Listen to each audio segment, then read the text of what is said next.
Intensive psychotherapy क्या होती है? आमतौर पर जो साइकोथेरेपी दी जाती है, वो करीब 15 से 20 सेशंस के लिए दी जाती है और ये जो 20 सेशंस हैं, ये करीब 3 से 4 महीने में पूरे हो पाते हैं क्योंकि हर हफ्ता एक सेशन देना ज़रूरी होता है।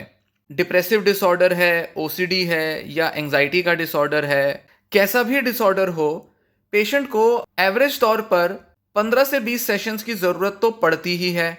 और हर महीने अगर हम 4 से 5 सेशंस दें तो कर कुरा के 4 महीने तक पेशेंट्स को ट्रीटमेंट लेना पड़ता है। शुरुआत में 2-3 सेशन जल्दी हो जाते हैं, उसके बाद धीरे धीरे सेशन की फ्रीक्वेंसी वंस अ वीक हो जाती है। कुछ मामलों में जब पेशेंट की प्रॉब्लम थोड़ी सीवियर हो तो उस केस में हफ्ते में 2 सेशंस भी दिए जा सकते हैं, मतलब ट्वाइस अ वीक सेशन भी दिए जाने चाहिए।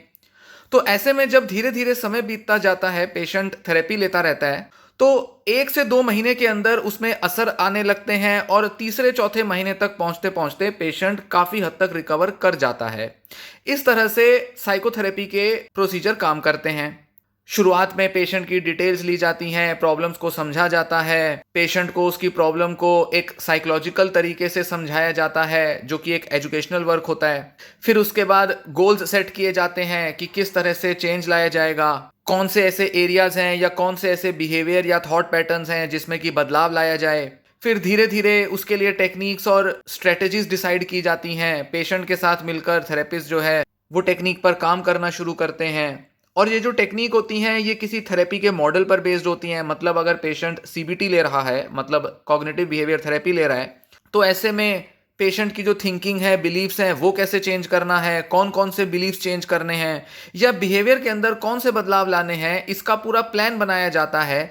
या प्लान अगर पूरा ना भी बनाया जाए तो भी थेरेपिस्ट और पेशेंट मिलकर किसी एक एग्रीड गोल की तरफ बढ़ने लगते हैं। एग्रीड गोल मतलब जिस पर दोनों का एग्रीमेंट हो, पेशेंट भी कहे मुझे ये बदलाव लाना है, डॉक्टर भी कहे कि हाँ हम इस पर वर्क करते हैं।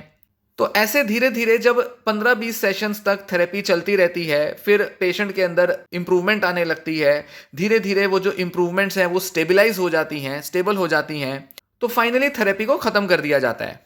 तो इस तरह से ज़्यादातर पेशेंट्स को थेरेपी दी जाती है। पर प्रॉब्लम ये आती है कि बहुत से पेशेंट इस तरह के स्टैंडर्ड प्रोसीजर से ठीक नहीं हो पाते। बहुत से पेशेंट्स इस सिस्टमैटिक तरीके से अपने को बेहतर नहीं बना पाते, अपना डिसऑर्डर दूर नहीं कर पाते। एक मेन प्रॉब्लम ये रहता है कि बहुत से पेशेंट इतने स्लो प्रोसेस में रिस्पॉन्स नहीं देते या अपने अंदर बदलाव देख नहीं पाते।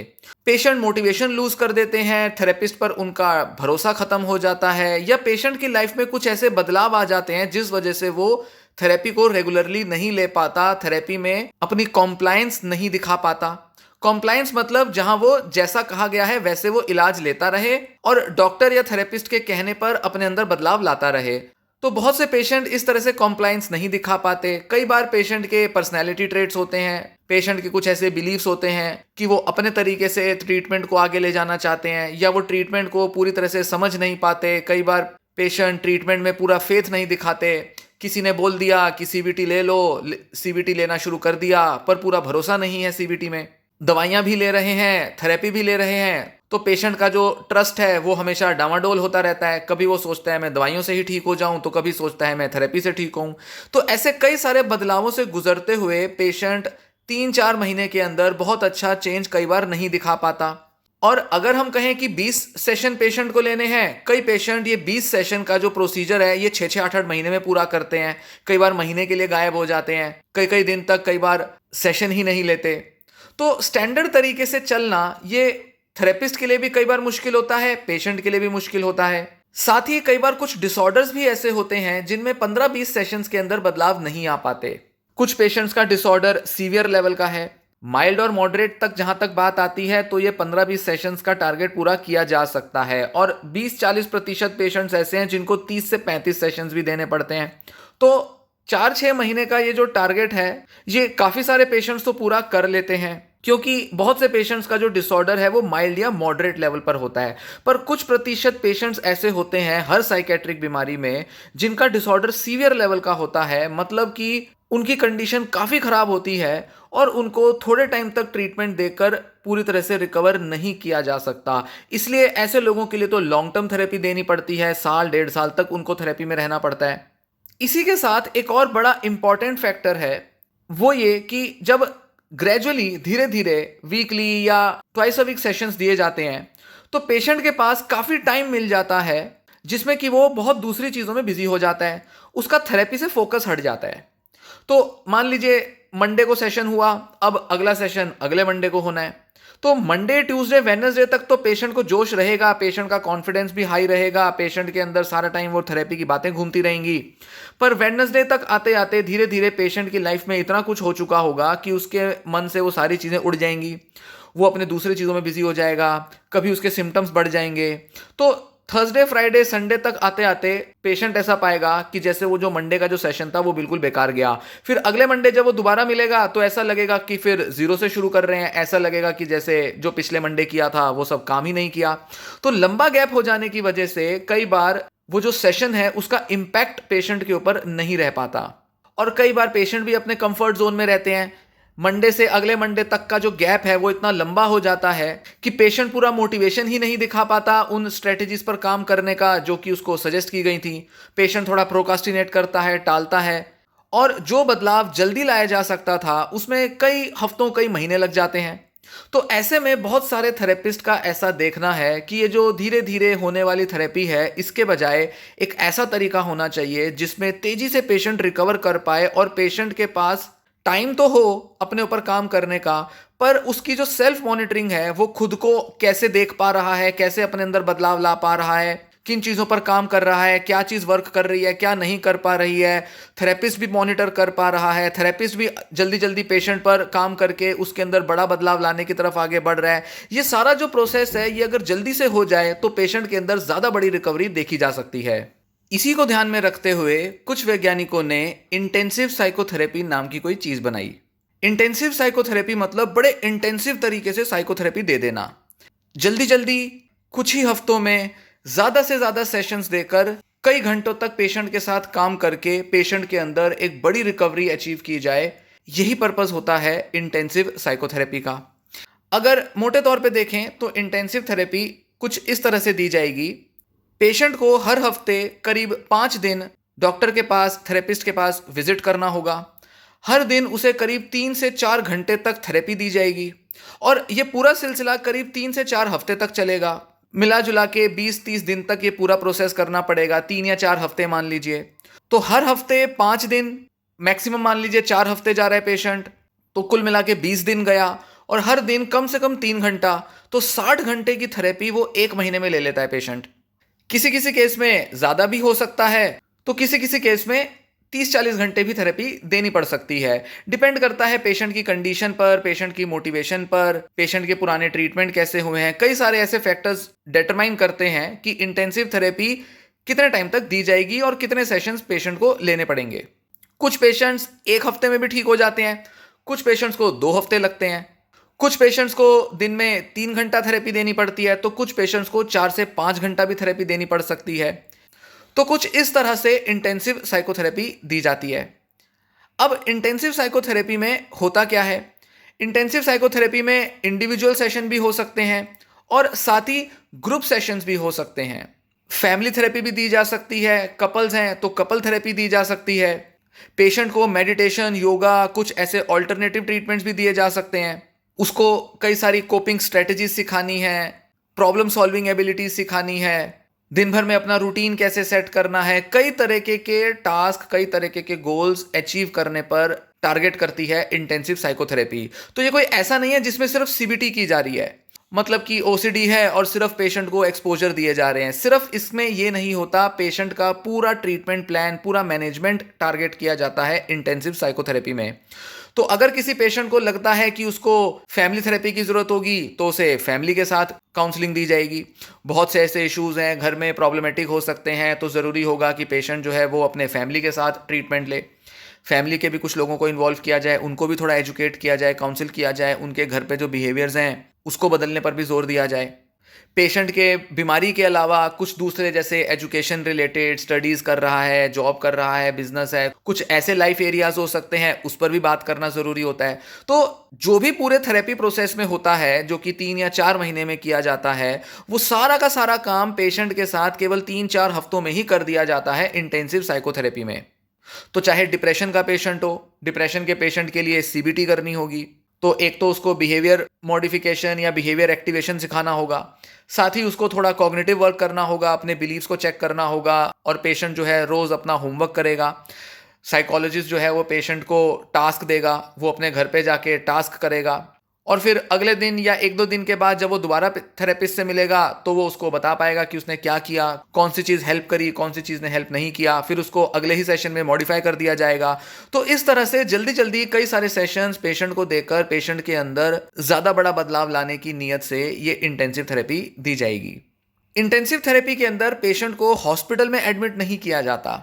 पेशेंट सुबह या दोपहर में किसी टाइम आता है जब उसके टाइमिंग होते हैं, 3 से 4 घंटे थेरेपिस्ट के यहाँ रहता है और फिर अपने घर वापस चला जाता है। तो अगर वो कहीं जॉब करता है, बिजनेस करता है या घर के 4 तरह के काम हैं और दूसरे रिस्पॉन्सिबिलिटीज़ हैं, उन पर कोई इफेक्ट नहीं पड़ता, पेशेंट को एडमिट नहीं करना पड़ता।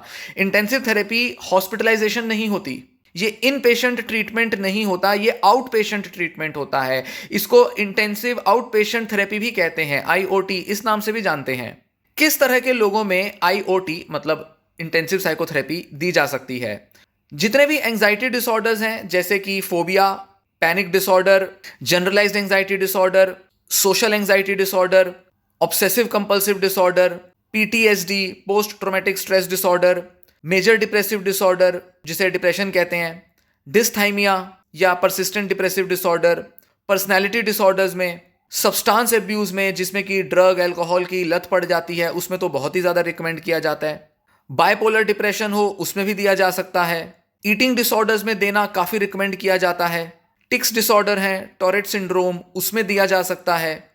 और कुछ मामलों में साइकोटिक डिसऑर्डर में भी ये इलाज दिया जा सकता है। तो देखा जाए तो करीब करीब हर तरह का साइकेट्रिक डिसऑर्डर इंटेंसिव साइकोथेरेपी से ट्रीट किया जा सकता है, क्योंकि इंटेंसिव साइकोथेरेपी कोई डिसऑर्डर स्पेसिफिक नहीं होती। बस इसके अंदर जो पूरा एम होता है वो यही कि कम से कम सेशन में जल्दी जल्दी सेशन करके पेशेंट को ठीक कर दिया जाए। एक रीज़न होता है कि क्यों ये थेरेपी कई सारे पेशेंट्स को दी जानी चाहिए, वो ये कि बहुत से पेशेंट्स सही समय पर अपना इलाज शुरू नहीं कर पाते। कई पेशेंट्स को कई साल हो जाते हैं अपना ट्रीटमेंट शुरू करने में। या तो उनकी बीमारी को डायग्नोसिस बहुत लेट मिला, या डायग्नोसिस तो मिल गया पर उन्होंने अपने इलाज को बहुत पॉजिटिवली नहीं लिया और वो केवल दवाइयों पर निर्भर रहे। इस टाइम ऐसा देखने में आ रहा है कि यूट्यूब या इंटरनेट की मदद से बहुत से लोगों को पहली बार साइकोथेरेपी के बारे में पता चल रहा है। ऐसे लोग जो 10-10, 20-20 साल से किसी ना किसी डिसऑर्डर से सफ़र कर रहे हैं, उनको पहली बार यूट्यूब की वजह से पता चल रहा है कि साइकोथेरेपी किस तरह से लोगों को हेल्प कर सकती है। बहुत सारे लोगों के ऐसे आप वीडियोस देख सकते हैं जिन्होंने अपना डिसऑर्डर या तो खुद ठीक किया या किसी थेरेपिस्ट की मदद से ठीक किया, चाहे वो एंजाइटी डिसऑर्डर्स हो, ओसीडीज हो या डिप्रेशन हो। तो ऐसे में बहुत से लोगों में मोटिवेशन आ रहा है कि हम इतने सालों से इस बीमारी से पीड़ित हैं, इतनी दवाइयाँ ले चुके हैं, छोटा मोटा कभी काउंसलिंग भी लिया है पर वो काउंसलिंग तो हेल्प नहीं किया था। तो ऐसे में अब वो उस बीमारी को जड़ से मिटाना चाहते हैं, और इतना भी टाइम नहीं है कि उसको धीरे धीरे मिटाया जाए, क्योंकि कई लोग प्रेफर करेंगे कि इतनी पुरानी प्रॉब्लम को अगर हम धीरे धीरे मिटाने लग गए तो शायद वो कभी खत्म ही नहीं हो पाएगी। क्योंकि धीरे धीरे अगर उस पर वर्क किया जाएगा तो कोई ना कोई एक पेशेंट अपना कंफर्ट जोन ढूंढ लेगा, किसी ना किसी तरह से वो प्रॉब्लम का जो पूरा एक ट्रैप है वो उसके अंदर इतना घिर जाएगा कि वो धीरे धीरे अपनी मदद नहीं कर पाएगा। तो ऐसे में ज़रूरी है कि दिमाग में जो इतना पुराना जो डिसऑर्डर बैठा है उसको जड़ से मिटाने के लिए उस पर एक बड़ी चोट करना ज़रूरी है। जब उस डिसऑर्डर पर एक बड़ी चोट की जाएगी तभी वो डिसऑर्डर पूरी तरह से खत्म हो पाएगा। तो ऐसे में वो लोग जिनको क्रोनिक मेंटल डिसऑर्डर्स हैं, सालों से वो दवाइयां खा रहे हैं, रिलैप्स होते जाते हैं, ऐसे लोगों के लिए बहुत अच्छा एक ऑप्शन साबित हो सकती है इंटेंसिव साइकोथेरेपी। धीरे धीरे खुद को बदलने में महीनों लग जाएंगे, पेशेंट मोटिवेशन खो देगा, तो बेहतर है कि थोड़े टाइम में ही ज़्यादा बड़ा असर ले आया जाए। साथ ही कई बार लोगों के ऐसे एक्सपीरियंसेस होते हैं कि पिछली बार हमने धीरे धीरे वो 3-4 महीने तक थेरेपी ली थी, कई सारे सेशंस लिए थे, हर हफ्ते 10 दिन में हम विजिट करते थे, पर कुछ बड़ा असर नहीं आया। 2 साल पहले डिप्रेशन का या ओसीडी का इलाज लिया था, सोशल एंजाइटी डिसऑर्डर का इलाज लिया था, करते रहे, 4-6 महीने तक डॉक्टर से मिलते रहे, हर 15-20 दिन बाद चले जाते थे, कुछ ना कुछ वो सजेस्ट करते थे और हम उसको अप्लाई करते थे, पर कुछ असर ही नहीं आया। तो कई सारे लोग ऐसे भी हैं जिन्होंने थेरेपी तो ली है पर वो थेरेपी इतनी स्लो थी कि पेशेंट को बहुत ज़्यादा नहीं बदल पाई। इस वजह से या तो पेशेंट का पूरा फेथ ही खत्म हो गया थेरेपी से, पेशेंट ने खुद भी अपने ऊपर काम करना बंद कर दिया, और थेरेपी के फेलियर की वजह से पेशेंट अब दोबारा मोटिवेशन भी नहीं ले पा रहा कि वो फिर से थेरेपी ले, तो ऐसे में उस पेशेंट को अब कुछ ऑल्टरनेटिव चाहिए।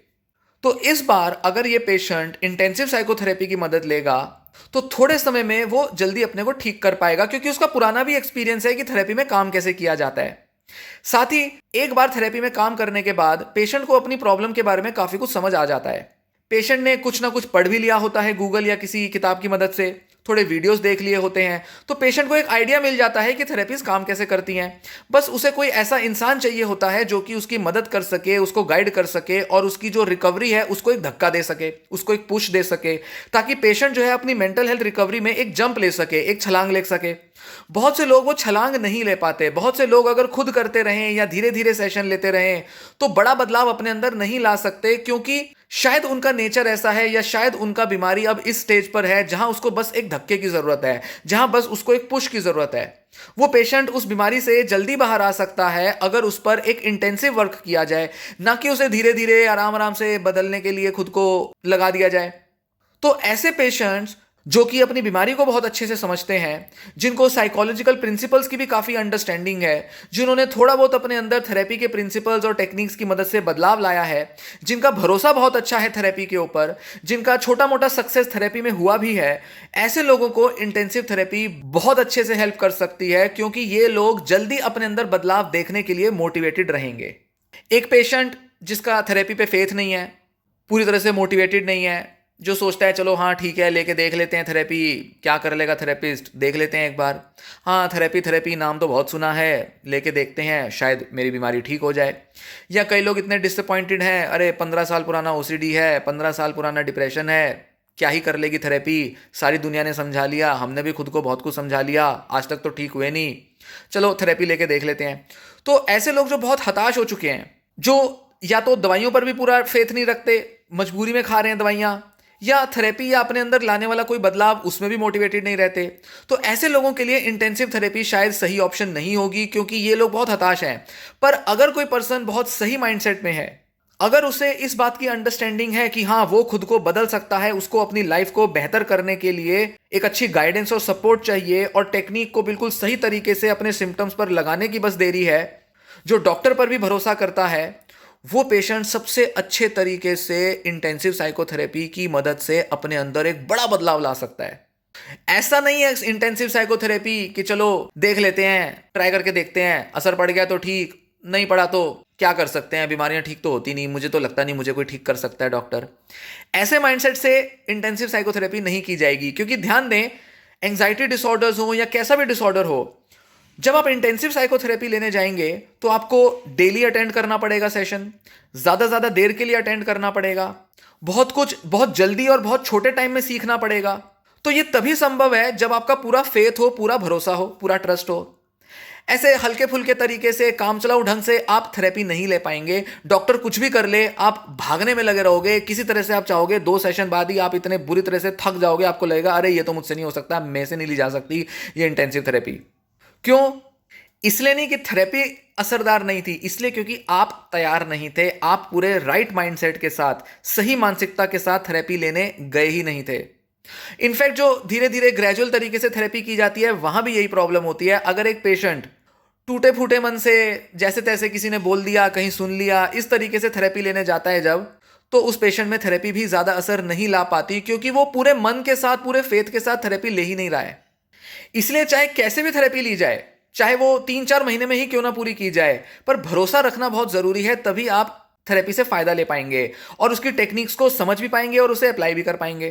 तो इंटेंसिव थेरेपी बहुत से लोगों को हेल्प कर सकती है, खासकर कि आज के ज़माने में जहां हम साइकोथेरेपी और मेंटल इलनेसेस को लेकर बहुत एजुकेटेड हो रहे हैं, बहुत ज़्यादा इनको समझ रहे हैं और आसपास के बहुत से लोगों से हम उम्मीद ले रहे हैं, हमें एक अच्छा फ्यूचर दिख रहा है और लाइफ के बहुत से ऐसे एरियाज हैं जहां हम अच्छे से काम कर सकते हैं, जहां हम अपनी लाइफ को बेहतर बना सकते हैं। ऐसे में बहुत ज़रूरी हो जाता है कि जल्द से जल्द इस बीमारी से दूर हुआ जाए, जल्द से जल्द इस बीमारी को जड़ से मिटाया जाए।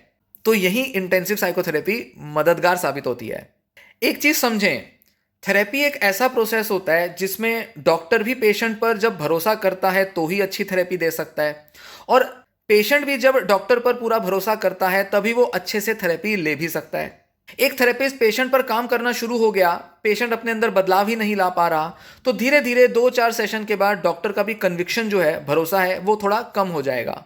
जैसे अगर एक पेशेंट है, वो किसी थेरेपिस्ट के पास गया और वो देख रहा है कि डॉक्टर उसमें इंटरेस्टेड नहीं है, उसकी प्रॉब्लम को एनालाइज नहीं करता, पहले सेशन से एक ही बात बोले जा रहा है, कुछ नया ही नहीं है उसके पास बोलने को, वो उसकी प्रॉब्लम में ज़्यादा इंटरेस्ट नहीं दिखाता, बीच में फ़ोन कॉल अटेंड करता रहता है, टाइम कम देता है डॉक्टर, तो ऐसे में पेशेंट का जो भरोसा है वो थेरेपिस्ट से हटेगा। तो ये बात तो समझ में आती है कि ऐसा पेशेंट अगर थेरेपी लेता रहेगा तो वो पाएगा कि थेरेपी से कोई असर नहीं आ रहा, या शायद डॉक्टर का जो प्रॉब्लम को समझाने का, उसे एनालाइज करने का या पेशेंट को गाइड करने का जो तरीका है वो इतना इफेक्टिव ही नहीं है, जिस वजह से पेशेंट पाएगा कि उसके अंदर बड़ा बदलाव नहीं आ पा रहा। तो हो सकता है इस पेशेंट ने थेरेपी की जो शुरुआत थी वो तो बड़े मोटिवेशन से की थी, पर 3-4-6 सेशन तक आते आते उसकी मोटिवेशन खत्म हो गई। सेम चीज डॉक्टर के साथ होती है। डॉक्टर भी जब पेशेंट पर थेरेपी करता है तो वो देखता है कि पेशेंट कितना समझने को तैयार है, कितना मोटिवेटेड है, कितना रेगुलर है थेरेपी में, कितना वो उसकी बात समझ पा रहा है, कितना वो अपने घर पे जाकर वो सब एफर्ट्स ले पा रहा है जो कि थेरेपिस्ट उससे उम्मीद करता है। तो जैसे जैसे पेशेंट का रिस्पॉन्स अच्छा आता जाता है वैसे वैसे डॉक्टर की उम्मीदें भी बढ़ती जाती हैं। तो ऐसे में कई बार डॉक्टर शुरुआत में शायद थोड़े ऑप्टिमिस्टिक नहीं भी थे, पर धीरे धीरे वो पेशेंट को लेकर बहुत ऑप्टिमिस्टिक होने लगते हैं। ऐसे में वो पेशेंट को बहुत अच्छा पुश देने लगते हैं और वो ऐसा देख सकते हैं कि हाँ, पेशेंट जो है वो थोड़े से पुश से ही, थोड़े से धक्के से ही अपने को बिल्कुल बदल सकता है, अपने अंदर बड़ा बदलाव ला सकता है, बीमारी को जड़ से मिटा सकता है। तो ये बात बिल्कुल सही है कि क्योंकि ज्यादातर मानसिक बीमारियां क्रोनिक भी हो सकती हैं, वहीं कुछ ऐसे फैक्टर्स काम करते हैं जिसकी वजह से सालों पुरानी बीमारी को भी थोड़े ही समय में दूर किया भी जा सकता है। तो दोनों को, डॉक्टर को भी और पेशेंट को भी, दोनों को एक दूसरे पर भरोसा चाहिए। और थेरेपी के दौरान भी यह भरोसा बढ़ जाता है और इस वजह से डॉक्टर भी और ज्यादा इंटरेस्ट लेता है पेशेंट की थेरेपी में और पेशेंट भी बहुत जोश के साथ अपने को बेहतर कर पाता है। इसी माइंडसेट के साथ या तो धीरे धीरे ली जाए थेरेपी या तेजी से ली जाए, तभी वो सक्सेसफुल होती है। और इंटेंसिव थेरेपी के मामले में तो ये और भी ज्यादा जरूरी है कि जब पेशेंट थेरेपी लेने जाए तो उसका भरोसा डॉक्टर पर और थेरेपी पर, दोनों पर बना रहे। तो इस वीडियो में थोड़ी ब्रीफ में मैंने आपको जानकारी दी कि इंटेंसिव साइकोथेरेपी क्या होती है, क्यों दी जाती है, किस तरह से पेशेंट्स पर हेल्प करती है, क्या ज़रूरी है इंटेंसिव थेरेपी लेने के लिए, किस तरह का माइंडसेट चाहिए। अगर ये सारे एस्पेक्ट्स, सारे पहलू अगर फेवरेबल तरीके से काम करें तो इंटेंसिव थेरेपी सालों साल तक एक पेशेंट को उस बीमारी से दूर रख सकती है। बहुत सारे शोध हुए हैं इंटेंसिव साइकोथेरेपी पर और वो बताते हैं कि पेशेंट्स के अंदर कई कई सालों तक दोबारा से वो डिसऑर्डर आता ही नहीं और कुछ पेशेंट तो पूरी तरह से ठीक हो जाते हैं, बावजूद इसके कि उन्होंने दवाइयां भी ली थी और कई सारा साइकोलॉजिकल ट्रीटमेंट भी लिया था। तो कुछ लोगों के लिए ये बहुत बड़ी उम्मीद की किरण है इंटेंसिव साइकोथेरेपी। किस पेशेंट को जाना चाहिए इस तरह की थेरेपी में, डॉक्टर कैसे चूज करेगा, डॉक्टर के नज़र से कौन सा पेशेंट ले सकता है या कौन सा नहीं, किस पेशेंट की क्या कंडीशन है, इस बारे में पक्के तौर पर कहना इनिशियली मुश्किल होता है। पर जैसे जैसे डॉक्टर पेशेंट के साथ काम करने लगता है वैसे वैसे डॉक्टर का भी भरोसा बढ़ जाता है कि हाँ, कुछ पेशेंट्स ऐसे हैं जिनको इंटेंसिव थेरेपी देना सही होगा। इसलिए ऐसा नहीं है कि आप सीधा डॉक्टर के पास जाएं, बोले मुझे इंटेंसिव साइकोथेरेपी चाहिए। डॉक्टर को भी असेस करना पड़ेगा, डॉक्टर को भी जांचना पड़ेगा कि आप सही कैंडिडेट हो या नहीं इंटेंसिव साइकोथेरेपी के लिए। कुछ पेशेंट्स ये वीडियो सुनकर जोश में तो आ जाते हैं, लगता है कि कोई रामबाण मिल गया, कोई संजीवनी मिल गई, चलो ये वाली थेरेपी लेते हैं, सालों साल की बीमारी दूर कर लेंगे। पर ज़रूरी नहीं कि आपका जो एक्सपीरियंस है वो पॉजिटिव ही हो। कई बार लोग गलत एस्टिमेट की वजह से, गलत अंदाजा लगाकर और ज़्यादा परेशान हो सकते हैं। जैसे ओसीडी में आपको लगा कि चलो सालों साल पुराना ओसीडी दूर करेंगे, थेरेपी लेना शुरू किया और पता चला कि आपको इतनी ज़्यादा एंग्जाइटी हो गई कि आप कंटिन्यू नहीं कर पाए वो थेरेपी। या सोशल एंग्जाइटी डिसऑर्डर में आप एकदम से कूद गए थेरेपी लेने और पता चला कि आपको तो संभाला ही नहीं जा रहा, इतनी ज़्यादा एंग्जाइटी हो रही है। तो इसलिए डॉक्टर को कई सारी चीज़ें देखनी होंगी जब वो आपको एसेस करके पक्के तौर पे बता पाएगा कि आप इंटेंसिव साइकोथेरेपी ले सकते हैं नहीं। और ज़्यादातर मामलों में डॉक्टर्स इस चीज़ के लिए श्योर होना चाहेंगे कि आपका कुछ एक्सपीरियंस तो होना चाहिए पहले थेरेपी को लेकर, थेरेपी को लेकर आपकी अंडरस्टैंडिंग होनी चाहिए और कोई ना कोई ऐसा पुराना ट्रीटमेंट आपने लिया होना चाहिए जो कि फेल हुआ हो, तभी वो आपको एक सही कैंडिडेट के तौर पर देखेगा इंटेंसिव साइकोथेरेपी के लिए। तो कई सारे पैरामीटर्स को ध्यान में रखकर तभी ये थेरेपी दी जा सकती है या ली जा सकती है। इस वीडियो में जो जानकारी दी पसंद आई हो और लोगों के साथ शेयर कर लेना, चैनल को सब्सक्राइब कर लेना और ऐसी जानकारी दूंगा। कुछ दूसरे डिसऑर्डर्स के मामले में इंटेंसिव थेरेपी कैसे काम करती है इस बारे में बताऊंगा। ये वीडियो यहीं समाप्त होती है। धन्यवाद।